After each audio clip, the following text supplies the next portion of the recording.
It's a bit like asking a poor mother whether she should not bother about her children's education because feeding her children is more important. Certainly there are contexts in which the first priority may be to save lives and not conservation. But in most of our contexts, war and poverty and ecological degradation go hand in hand. Poverty leads to ecological degradation, but ecological disasters also affect the poor disproportionately and are often the causes of conflict within countries and between countries. So we have to deal with all of them together. The rural poor depend directly on the natural resource base. This is where their pharmacy is, this is where the local supermarket is, this is, in fact, their fuel station, it is their power company, it is their water company. What would happen to you if these things were removed from your local neighborhood? And this is really what happens to the rural poor when environmental degradation takes place. And therefore, we really cannot afford not to invest in environmental conservation, because this is how we enhance the ability of the rural poor to have an option. This is how we provide for them ways of getting out of their poverty trap and generate even the utilities that they need for their own daily livelihoods.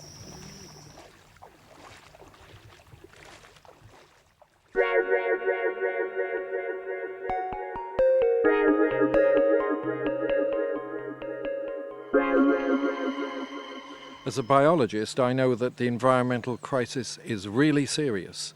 I see things changing all around that are unnatural. The birds are coming to the UK in spring a week early, and the flowers at places like the Royal Botanic Gardens Kew are flowering a week earlier. And you see this phenomenon worldwide. There is a huge extinction of amphibians and frogs. I visited Costa Rica one time and loved this little golden toad. The next time I was there, it was extinct. And that was due to a dry climate in the summer. I've been to many places in the world, and wherever I go, people talk about exceptional climate happenings, droughts or floods or freak storms, and those are exactly the things that the climate change modelers have predicted. And then I go to places like the Andes and they talk about receding glaciers, and I read in the literature that this is happening in the Alps in the same way. Plants are beginning to colonize areas of the Arctic that they never did before. The polar bears are threatened by the breaking up of the ice there, and the penguins are threatened by huge iceberg that has broken off from Antarctica. So from the Arctic to Antarctic, from Europe to Asia, there are these things that really convince a biologist or a physical scientist that there is something drastically wrong with our world today. The world is certainly facing the worst environmental crisis that there ever has been.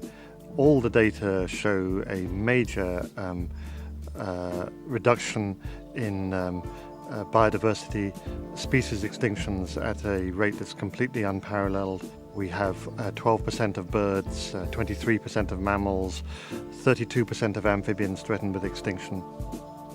The data show that these trends are getting worse, not better.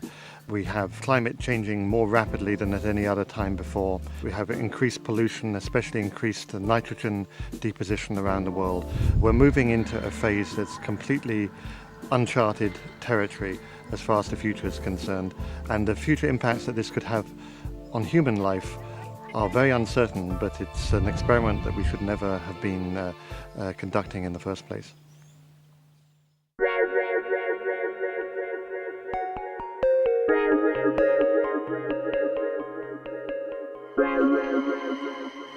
The misconception is that we always read the Bible as just a collection of isolated texts, and we don't read the Bible from beginning to end as one story that leads from creation to the new creation. And the new creation is the old creation renewed, restored, transformed, so that every part of this creation is now filled with the presence of God. And that's the goal towards which God is taking human history. So he calls us as his redeemed people to live today as if the future is already present, to live as signs of that future kingdom, which is the restoration of all things. And because that restoration includes the non-human creation as well as the human creation, our care for the non-human creation is a sign of God's coming kingdom. And in that way we are witnessing to the Lord of all creation.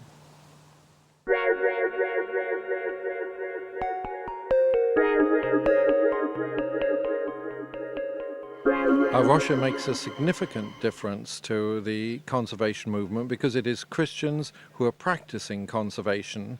And as our Russia now operates in many countries, it is wonderful to see that there are Christians that have had the vision of our Russia to do something about the environment. They are doing it because they believe there is a creator and that they should do something and combine their faith with positive action. That's what our Russia is all about. I have known the work of our Russia almost since its beginning, admired it greatly, and it's in many ways my favorite charity because I see the sort of results that are happening, change happening in a small way in each of the different places where our Russia works. I'm particularly excited to see that it's beginning to take off in some of the developing world, places like Ghana, Brazil, Peru, because those countries really need that. And there's not much tradition of scientists and Christians working together for environmental problems. And our Russia is giving this opportunity for scientists who are Christians to do something very positive for the environment. I think it's very important that we have a Christian environmental organization because Christians bring something very distinctive to the conservation movement that otherwise wouldn't be there. Christian theology is based on the premise that Jesus Christ reconciles all of creation, all of nature, everything that has been made, that he reconciles things to God, and so that human beings cooperating with Christ can be agents in the restoration of nature, of the nature that we humans have messed up. So it's an enormous hopeful message that Christians bring to what is otherwise a very bleak and desperate environmental situation.